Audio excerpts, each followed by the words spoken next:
रावण के चलने से पृथ्वी डगमगाती और गर्जन से देवताओं की स्त्रियों के गर्भ गिरे जाते थे।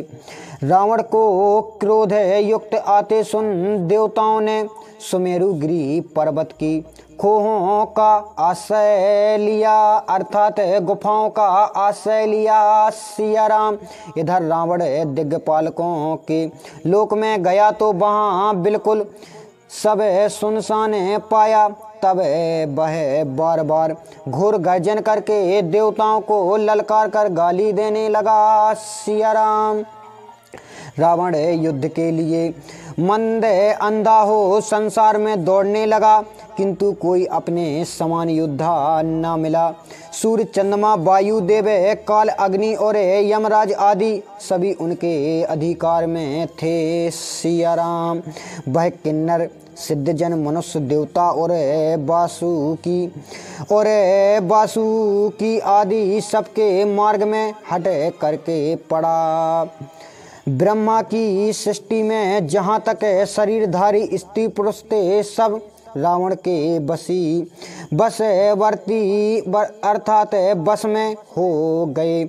सब भयभीत हो आज्ञा मानते और नित्य ही आकर उनके चरणों में विनीत हो प्रणाम करते थे। सिया राम इस प्रकार अपनी भुजाओं के बल से उसने संसार को अपने अधीन कर लिया। फिर तो वह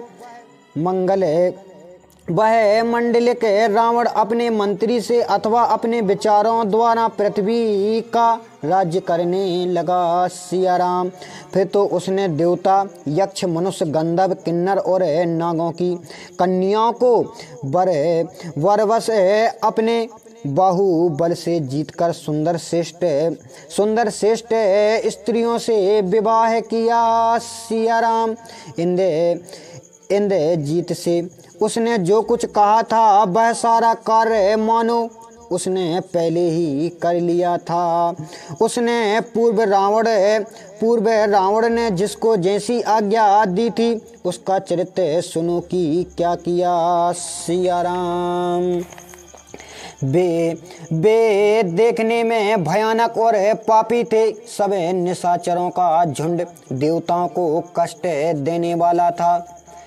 इस प्रकार राक्षस उपद्रव करते और नाना रूप धारण कर अनेक प्रकार की माया करते थे। सिया राम जिस प्रकार से धर्म निर्मल हो जावे वे सभी वेद के प्रतिकूल आचरण करते थे। जिस देश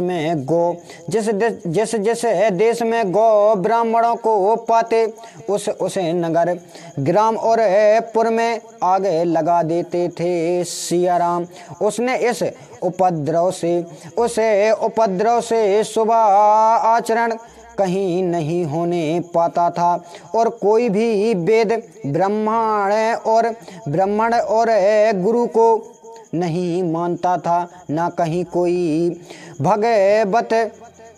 भगवत भक्ति, ना कहीं यज्ञ जप और दान ही होते और ना कोई वेद पुराणों को सुनने पाता था। सिया राम जहाँ कहीं रावण सुनता कि यह जप, योग, वैराग्य और तप एवं यज्ञ का भाग लिया जाता है, वहाँ के लिए वह आप ही उठ दौड़ता, कोई रहने ना पाता और सबको पकड़कर नष्ट कर देता था।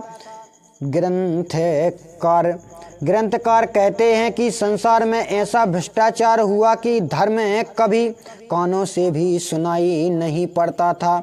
जो वेद पुराण कहता था उसको रावण बहुत प्रकार से दंड देता और देश से निकाल देता था। सिया राम वे चोर, महादुष्ट राक्षस अनीति और दुराचार करते थे जो वर्णन करते नहीं बनता।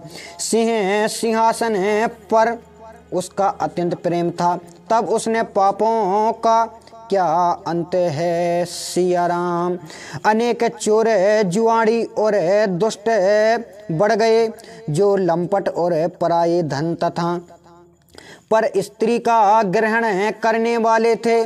माता पिता और देवताओं को न मानने वाले वे साधुओं से अपनी सेवा करवाते थे। सिया राम। श्री महादेव जी कहते हैं कि भवानी, हे भवानी, जिनका ऐसा आचरण हो उन्हें प्राणियों को राक्षस के समान जानो। तब धर्म की अत्यंत हानि देखकर पृथ्वी परम भयभीत हो व्याकुल हो गई। सिया राम। पहाड़, नदी और समुद्र का भी भार मुझे वैसा नहीं है जैसे कि एक देवद्रोही मुझे बोझ के समान है। सब धर्मों को विपरीत देखती, किंतु रावण के भय से कह ना सकती थी। सिया राम। तब हृदय में विचार कर कामधेनु का रूप धारण कर पृथ्वी वहाँ गई जहाँ मुनि गणों सहित देवगण रहते थे। उसने रो रो कर अपना दुख सुनाया और कहा कि किसी से भी कार्य नहीं होता। सिया राम। तब मुनियों और गंधर्वों सहित मिलकर सब देवता पितामह ब्रह्मा जी के लोक को गए। साथ में वह गौर रूपी बिचारी पृथ्वी माता भी परम डरी हुई व्याकुल और शोकित होकर गई। तब ब्रह्मा जी ने अनुमान के द्वारा सब जानकर अपने हृदय में विचार कर कहा, हे पृथ्वी, मेरा कुछ भी बस नहीं है। तू जिसकी दासी है वह अविनाशी भगवान विष्णु हमारे और तुम्हारे ही सहायक हैं। सिया राम। ब्रह्मा जी ने भगवान के चरणों का स्मरण कर कहा, हे पृथ्वी, मन में धैर्य करो। प्रभु अपने भक्तों के दुखों को जानने वाले हैं। तुम्हारी इस दारुण विपत्ति का अवश्य नाश करेंगे। सिया राम। इस प्रकार देवता बैठे हुए यह विचार करने लगे कि भगवान को कहाँ पावें कि जाकर अपनी पुकार सुनाएं। किसी ने कहा बैकुंठ में चलना चाहिए और किसी ने कहा भगवान क्षीर सागर में हैं। सिया राम। जिनके हृदय में जैसी प्रीति भक्ति है भगवान उसी के अनुसार वहाँ प्रकट होते हैं। यह रीति सर्वदा से चली आई है। हे पार्वती, उस सभा में भी था अवसर पाकर यह वचन कहा। सिया राम। भगवान सर्वदा सम्मान भाव से व्यक्त हैं और मैं जानता हूँ कि वे प्रेम से प्रकट होते हैं। देश काल दिशाओं में कहो तो कौन ऐसा स्थान है कि जहाँ प्रभु नहीं है। सिया राम। वे स्वरादित सब में मिले हुए सब से परे हैं, किंतु वे प्रेम से प्रकट होते हैं कि जैसे कष्ट से अग्नि है। हे पार्वती, मेरा वचन सबको अच्छा लगा। ब्रह्मा जी ने साधु साधु कहकर बखान किया। सिया राम। ऐसा सुनकर ब्रह्मा जी का मन प्रसन्न हो गया और शरीर पुलकायमान हो गया। नेत्रों से जल बहने लगा। फिर वे मति धीर सावधान हो हाथ जोड़कर इस प्रकार स्तुति करने लगे। सिया राम। हे देवताओं के स्वामी, हे भक्तों के सुख देने वाले और हे शरणागतों के रक्षक भगवान, हे गौ ब्राह्मणों के हितकारी और राक्षसों के शत्रु तथा सिंधु सुत लक्ष्मी के प्यारे कंत पति, आपकी जय हो। हे भगवान, आप देवताओं का और पृथ्वी का पालन करने वाले हैं। आपके अद्भुत कार्यों के भेद को कोई नहीं जानता। आप सहजाही कृपालु, कृपा करने वाले और दीनों पर दया करने वाले हैं। वही आप मुझ पर अनुग्रह कृपा करें। सिया राम। हे अविनाशी, सबके अंत कारण में वास करने वाले सर्वव्यापक परम आनंद स्वरूप आपकी जय हो, जय हो, जय हो। आपकी गति आदित्य है, आप इंद्रियों से नहीं जाने जाते, आपके चरित्र पवित्र हैं। हे मुकुंद, आप माया रहित हो, आपको माया नहीं व्याप्ति है, आप मुक्ति के देने वाले हैं। जिस परमात्मा के लिए मुनि लोग वे विरागी हो अत्यंत प्रीति के साथ मोह को छोड़कर रात दिन ध्यान करते हैं, आपके गुणों का गान करते हैं। ऐसे सच्चिदानंद स्वरूप भगवान की जय हो। सिया राम। जिन्होंने अकेले ही अपने उपाय युक्त और त्रिगुणात्मक दृष्टि की रचना की है, वही पाप नाश का भगवान हमारी चिंता करें। मैं ना तो भक्ति जानता हूँ और ना पूजा, जो संसार का भय नाश करने वाले अर्थात जरा मरण से मुक्त करने वाले और मुनियों के मन को प्रसन्न करने वाले, और कैसी भी विपत्ति क्यों ना हो उसके समूह को जो भस्म करने वाले हैं। देवताओं के युद्ध समूह सहित में मनसा बचा और कर्मणा शयान पान छोड़कर उनकी शरण आया हूँ। सिया राम।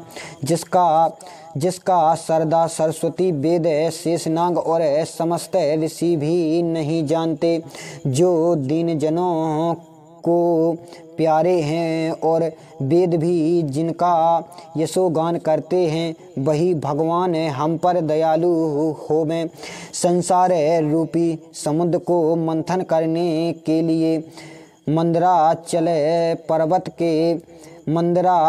पर्वत के समान और सभी प्रकार सुंदर गुणों के धाम और मुख के समूह हैं। उन्हीं नाथ भगवान के चरण कमलों में ये समस्त सिद्ध मुनि और देवता परम भयभीत होकर प्रणाम करते हैं। सिया राम। इस प्रकार देवता पृथ्वी और मुनियों के स्नेहमय वचनों को सुन और उन्हीं भयभीत जानकर शोक और संदेह को नाश करने वाले यह गंभीर आकाश वाणी हुई कि सिया राम, हे मुनियों सहित सुरेश, भय ना करो, तुम्हारे लिए मैं मनुष्य का शरीर धारण करूँगा।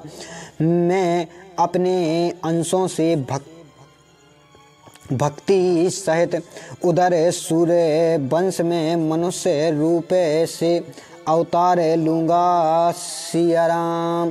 पूर्व काल में जो कश्यप ऋषि और उनकी पत्नी अदिति ने घोर तप किया था, उन्हें मैं पहले ही वर दे चुका हूँ।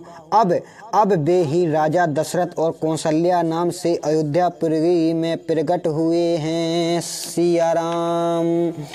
उनके घर जाकर रघुकुल में तिलक रूप चारों भाइयों सहित अवतार लूँगा।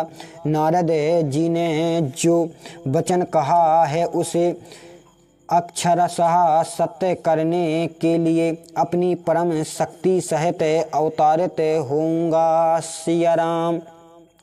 तब पृथ्वी का समस्त भार हरण करूंगा। हे देवताओं के इस समूह, आप लोग निर्भर हो जाओ। तब इस प्रकार आकाशवाणी सुनकर देवताओं का हृदय शीतल हो गया और वे तुरंत ही लौट पड़े। सिया राम।